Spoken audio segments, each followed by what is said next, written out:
Hey friends, how's it going? Well, welcome back to the old channel here in the Time Cave. We're burning a little bit of oil today, and it's just the old Rayo 17. Now, the 17 is just a really well-designed little hot blast. It is. I mean, it's just a charming little lantern. I mean, so much so I made it my design for this channel. You know, I thought that was a good lantern to use. It's small, it's well proportioned, it's, you know, it's just a neat piece. It has a really nice look about it. This thing cleaned up perfectly, in my opinion. I know I haven't been doing too many cleanup videos or cleanup lanterns, but this thing only had a little minor rust, and it has a beautiful dark age patina, so I massaged it just enough to get it to where it is now, and it's a joy. It really is. It's a great little lantern. And it has a beautiful marked globe, which I had to find. Yes, that's right. When I bought this lantern, it didn't have a marked globe. It had I guess a Dietz Junior style cold blast globe, which does fit because it's the same size. But it's this is the proper original style globe for this. But anyways, the 17 was offered through Pritchard Strong. Now, some people say, oh, well, Dietz made that because it has square tubes. Now, Dietz was very protective of the square air tubes, as we may know, where they've sued many companies that use that design. They were very sue-happy. R.E. Dietz was definitely aggressive in that department because they are very protective of the square tube design when they came out with it, and it definitely signifies a brand of theirs. At the time in the 19th century, tail end of the 19th century, they really kind of identified as a square tube design. That was their hot blast design across the board for easily 10 years. And then into the 1900s, they continued only with the Victor and the little star that had square tubes, as well, of course, with the mill lantern and the inspector and the beacon dash. You know, there was a select number of lanterns that they continued to have square tubes into the mid-teens. And then the only one to survive all of that was the Acme Inspector, all clear into the 1950s. But anyway, the number 17 is made by Pritchard Strong. Other collectors may say that it was made by Dietz. Now, that's incorrect, because while Dietz did make the little star, and this has characteristics like the little star, there is noticeable differences. Say, for instance, the globe plate. It has the Y style globe guards, okay? Well, sure, Dietz could make those. They put them on the high-low. What are you saying, Rob? What are you trying to infer? That Dietz couldn't do this? Well, they could. I'm not saying that they couldn't. I'm just saying that they did it on the little star. Also, the side lift. This has a side lift, okay? That is also, this is the style of Pritchard Strong's side lift. See how it's a kind of a cold blast style side lift? Inside lift? That's right. The little star had a side lift like a Monarch or a Victor, which was mounted on the side of the tube, and it was a crank style. This is different. Also, the way it's bended and the styling overall is very Pritchard Strong. Now, I guess what I would like to address is maybe, Dietz allowed them to use the square tube design, or they purchased the square tube design, they bought licensing for it, or permission, or because the way it's stamped on the exterior, excuse me, had a little hiccup there. On the side here, you can see it's reinforced. And that was the case with the little star by this period. This is right around 1910. So it's possible that they did, you know, say, hey, we want to use a square air tube design for our number 17, or I think it was the 117 for Pritchard, for Rayo, when they rebranded this Rayo as this one is. It's just number 17. But in the Pritchard catalog, I believe I've seen 117 for their branded Pritchard Strong model variant of this lantern. But anyways, yeah, it's possible that they came to the table and says, we want to do this, and Dietz was accommodating and says, sure, for this amount of money, we'll let you use this. We'll sell you the tubes for your small hot blast. But I can't say that's accurate. I can't say that's what happened, but that's just kind of a speculation that I've been tossing around. So it could be true. It could be completely false. So don't listen to me. Anyways, but it's a cool piece. And the funny thing about rebranding lanterns, at least with Dietz stopped early on. Dietz used to do jobbers. They used to make lanterns rebranded for other companies, like hardware, household names like whatever, Norley Diamond and FTOK or whatever. So, no, FONK, Osmond Kirk, yeah. Anyways, so all the different hardware stores out there that existed in our country at one time, Dietz was approached by them and says, would you make these lanterns with our store name on them? And I think they did only a few. They didn't do many. But they did Rayo. I know that they did Rayo up until about maybe 1905 or 6. It was early on when they stopped rebranding lanterns. Collector and expert, I would say, John Morris would definitely have a pretty good handle on when that stopped. We've talked about it a little bit. But anyways, Pritchard Strong stepped in and took the Rayo contracts. And they made them from between, I say, 1910 through 1919, 1918, give or take.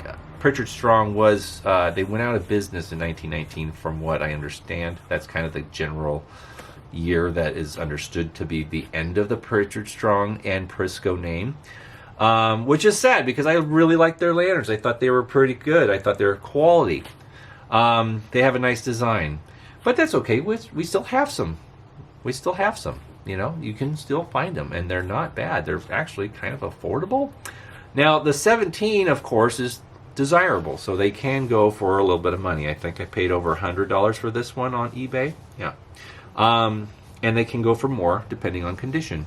And especially if it has the correct globe, it can definitely be a little more on the expensive side. Now, I did have to find the globe separately for this one. It's okay. When I bought it, it came with just a unmarked junior style globe that did fit. It fit fine. But yeah, it wasn't the correct style. I mean, it looked weird. But with the hot blast style of globe, it really does make this picture perfect, in my opinion. So, yeah, nice piece. Anyways, after Pritchard Strong went out of business, or they were bought out, I am assuming. I have to do a little more research on this, and I will follow up. But Pritchard Strong, when they were no more, Embry picked up the pieces. They said, we're going to make Rayo lanterns for Standard Oil, so they did. So if you find Rayo lanterns that look more like Embry's, that's because that's right into the 1920s through the 30s. And they're great. I mean, Embry lanterns are perfectly fine. But Embry, in their in their defense, they definitely picked up all of the hardware company jobber market. They were the go-to lantern company. To their credit, that made them a lot of money. They made lanterns for Norley Diamond, okay, for the Shapley Hardware Company, right? The Norvell Shapley Hardware at one time, and then it became just the Shapley Hardware Company out of St. Louis, and then they made lanterns for almost every hardware company in the country. OVB, Our Very Best, the Hibbard Spencer Bartlett. They did all these different things, and they also, of course, Rayo. They picked up Rayo, just threw it on the stack, and says, we're going to make lanterns for all these other companies that Dietz doesn't want to do, because Dietz felt that their company was the strongest, and it stood apart on its own merit. They didn't want to put anyone else's name on them, which that makes sense. I get it. They were big players. They definitely had the corner on the market. They made a big name for themselves, and that's why they lasted all the way clear into the 21st century. So, yeah, it is what it is. But Pritchard Strong, that's my favorite era of Rayo lantern. It really is. Rayo lanterns they're fun. I had a beautiful number 77. You probably remember several videos back, way back. But I have a number 82 that I like with the copper fount. And it's a perfect lantern. It really, in all intents and purposes, it's a perfect #2 cold blast. But I use it a lot. I do. I use it more than most of my other cold blasts, at least when I barbecue, because I have that beautiful copper shade on it, and it's really pretty. But yeah. Anyways, what else? What are we going to share besides just yammering on about history and Rayo lanterns? Well, I bought something from a collector off of the group, and something I really didn't need. Do I really need any of this? No. Do I like it? Yes. Do I want it? Yes. So, as you all know, speaking of #2 cold blasts, you know I have a sickness for them. And it's funny, because when I really started getting back into lanterns, I wasn't buying cold blasts. I was buying hot blasts, like that little guy. But the more I would see posted for sale on eBay, I'm like, those are cool. You know, I kind of, okay. I have friends that, or I know some people that specifically only buy cold blasts because they feel they're superior to, in design. They are brighter. I get it. I don't disagree with that. They are beautiful in that aspect. They do present a lot more light. Well, not a lot more, but more light. And they're a great design. For me, not so much indoors. I use cold blasts outside or in the garage, but anyways. This is a really unique piece, and I'll show you. This is a CT Ham. Is that great? I mean, you're probably thinking like, well, gee, Rob, you have one exactly like it already. Why did you buy another one? Well, I'll show you. There's a detail to this that makes it a little earlier than the one I had. And it's right here. See that? You see that like crease or that little rolled edge there? Yeah, that makes this one earlier. Has a little earlier different, slightly different styled side lift than the one that's on the other one. But it's a beautiful CT Ham cold blast #2. It's got some, it's got some issues. The crown's kind of dented. It's kind of uneven. But it looks like, it looks like. Okay, I know this is my imagination, but look at this thing. It reminds me of a hard-boiled detective with his fedora pulled down, with his snap brim down. You could just almost see a cigar or cigarette sticking out of its chimney, looking hard-boiled, like, I know, I watch too many old movies. I agree. It's okay. Don't worry about me. I'm all right. But anyways, it's got attitude. It's got attitude. And darn it, it's a pretty complete lantern. It is missing a fuel cap. So I will have to find a replacement, which is not at the end of the world. I'll be able to get one of those. But until then, I'll probably just put a cork in it. That's not funny. Like, yeah, Rob, put a cork in it. Anyways, mean. Just kidding. Anyways, this thing has great patina. That's one thing I really went after it because... Excuse me for a second. We'll be right back after these brief messages.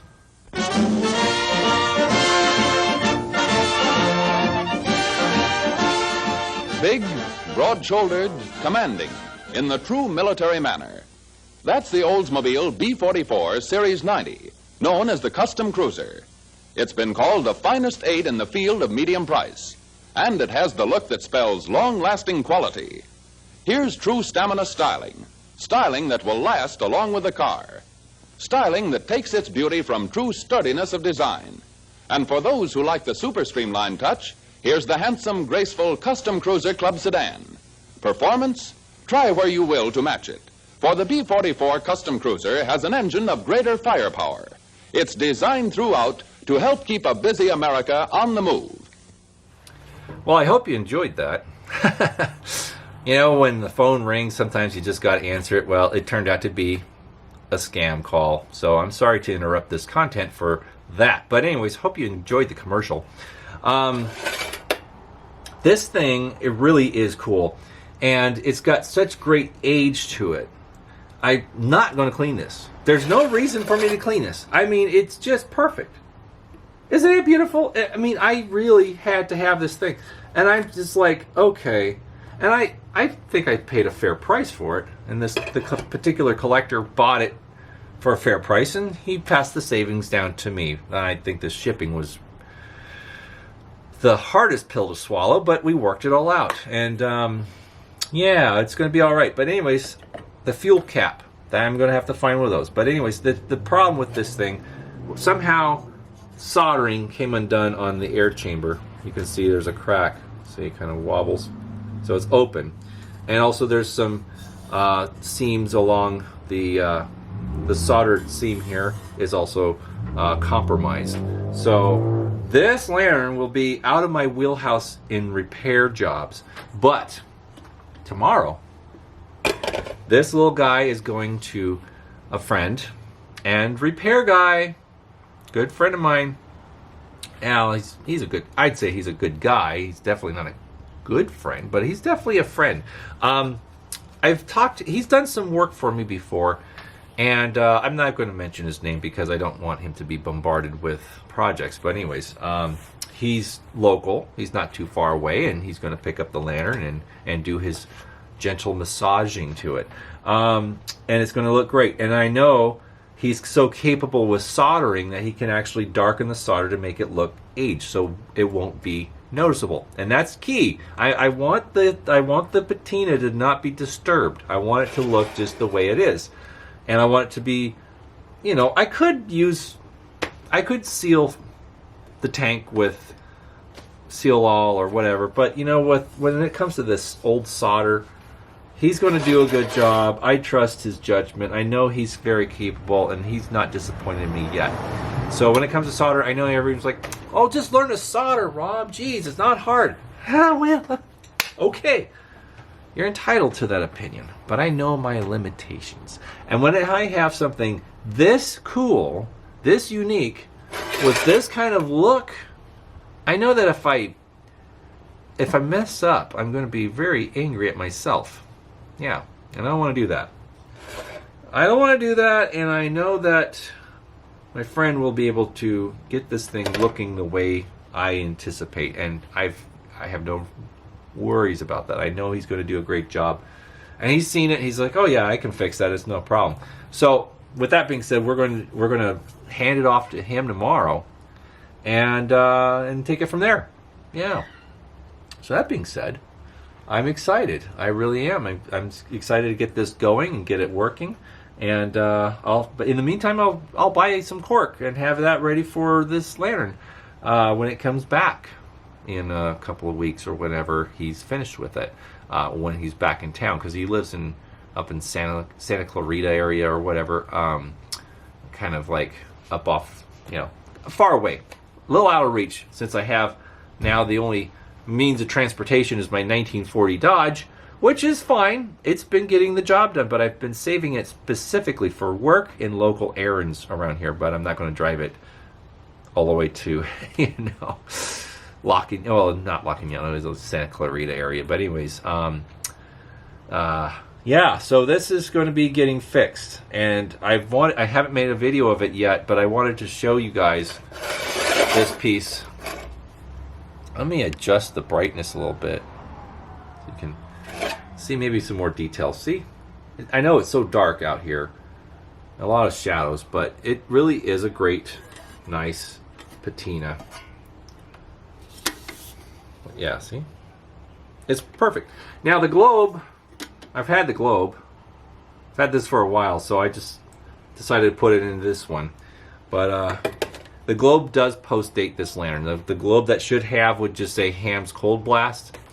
So eventually I'll find one of those, but I'm keeping the matchless one for sure. But it looks good. I like the way it looks, and it's going to be a great piece. And friend and subscriber, he has actually made an appearance on this channel. That would be Adam. He made a video with me not too long ago. After it was in May. Anyways, he bought the other CT Ham that's similar to this one, so he's going to be receiving this that lantern soon, and this one will be replacing it in the collection. So with that being said, I'm excited. I'm just excited to get this thing going, and I'll be enjoying it as soon as that's done. So with that, yeah, there we go. So this is kind of the new project. This will be done, sadly not by me so much, but it's okay because I want it done right. And my friend will be able to fix the solder and disguise it to look like it's never been repaired. And that's the magic that's his special superpower. But I mean, some people will strip all of the age off and dunk them and make them almost look new, as close as possible to new, and then they'll just resolder everything and it'll be kind of technically a new lantern. And if that's what they like, that's okay. I'm not going to run anyone's taste down. That's not my job here. But for me, I love the way it looks. I love the history that exudes. There are traces of tin underneath some of this dirt, and I just love it. You know, you can tell that the cone is still brass. You know, there's a little bit of a brass color to it, but it's definitely dark and aged, and it just looks like a lantern that's 120 plus years old. So it's where I want it to be. It's where I want it to be, and so I'm excited to have it all fixed in a way that will present itself as unmolested. But yeah. So with that being said, we'll get this done, and I'm excited for that. Yes, and I will see. You know, it does lean back a little bit. Cool. Now I still haven't done this one yet. The Embry 210. Haven't done this one yet. I know it's pretty rusty, and it will be a pretty easy cleanup job. Not going to be terribly hard, but this will be going to the Cavenders, and they're going to use it and enjoy it, and it will be ready to go within a week or so before I see them the next time, definitely. So I will do a special video with the cleanup of this one. Okay, I haven't stopped doing cleanup videos, just on my personal ones, and I know that they will appreciate the cleanup job on it. I mean, it's beautiful as it is. I like it, but it does have some rust that is concerning me. That is not just surface rust. It looks like it can advance, and it needs to be saved. And it will still have some rusty patina to it. It will still have a look that looks proper for their ghost town backyard setup. And then it'll work. Be great. It'll be a functioning piece. That being said, hope everyone's well. Hope you're enjoying your summer, whatever you're choosing to do, whether you're vacationing or sticking around locally, having a staycation, whatever you want to call it. And I will be making another video a week from now, hopefully, with this return. Hopefully it's only a week. Hopefully less, if that's possible. But anyway, we'll see. We'll see what happens with this CT Ham Cold Blast. But in the meantime, we'll have other things to share, other antiques to talk about. And just FYI, for those who might be curious, I sold it to Defiance. I sold it to a friend locally. He saw it and he wanted it. So this guy is practically sold. All right. So everyone was kind of sleeping on it. I know 175 seems like a little bit of a steep price, but it is a pin lift Defiance. First generation or second generation Defiance Cold Blast. Thing is a gorgeous lantern, and it works perfectly. I'm an idiot to sell this. I am. I'm stupid. But you know what? It's okay. I'll have another one. I know another one will come along. And one, hopefully, that's got patina. Because as beautiful as this is, as nice as it's shiny and everything, I want one with some character. So, with that being said, thanks again for all you guys subscribing. I've gotten a couple more subscribers. I'm at 830 subscribers now.